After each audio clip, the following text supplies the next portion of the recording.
So let's have a look at what linchpin questions should do, right? Linchpin questions should help people. The first thing they should do is help people to consider new information. For example, you could say to somebody, when you're standing at the window of your new holiday home, what would you like to see? You see, what that's doing is it's helping the person to stand and tell you a whole lot of stuff. Because what are they going to tell you? They're going to say, well, these are non-negotiables. What I'd like to see is I'd like to see the beach, or I'd like to see a mountain, or I'd like to see a valley, or I'd like to see a forest. You see, those are very different homes, right? So what am I doing? I'm starting to narrow the funnel down. And then as I'm going down, what am I doing? Tell me more, explain, describe, narrowing it down, and it makes the person understand. So the first thing you want them to do is let them consider new information, or let them look at things, the same information, from a different perspective, right?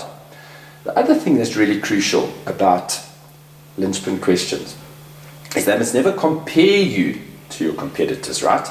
So what you need to do when you think about creating linchpin questions is the first thing you want to do is you want to have a look at what is my unique selling proposition. What is it about my product or service that is unique and special? Remember back in 1976 when FedEx first introduced overnight deliveries, the rest of the people went, wow, how the heck are they doing that? You can't deliver parcels hundreds or thousands of kilometers away overnight. Well, FedEx did it. That was an amazing, unique selling proposition back then. But let's fast forward to today. If you don't have overnight deliveries, you're not even going to be in the game. So what was an amazing, unique selling proposition back in 1976 for FedEx is now just what you have to do in order to do business. And that's what you want to be asking about your product, your service. What is it that makes your product offering unique?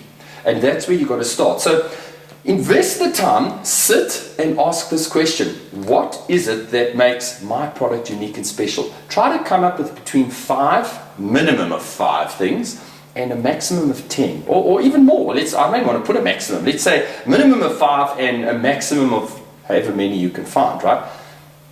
And that's where you actually start to build your linchpin questions. So for example, I have an M-learning platform. So my question to my customers, a linchpin type question to my customers would be as follows. Would be,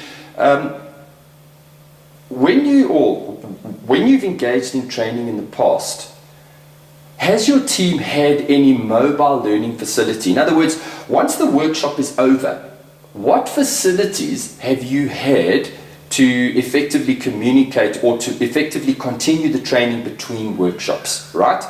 And that's the crucial thing that you need to have, is first have a look at what makes your product unique and special, and then create questions to kind of lead your customer down a path where they can actually see just how incredible your value, just how incredible what you is. So your starting point for developing your linchpin questions is what makes you and your product unique and special. So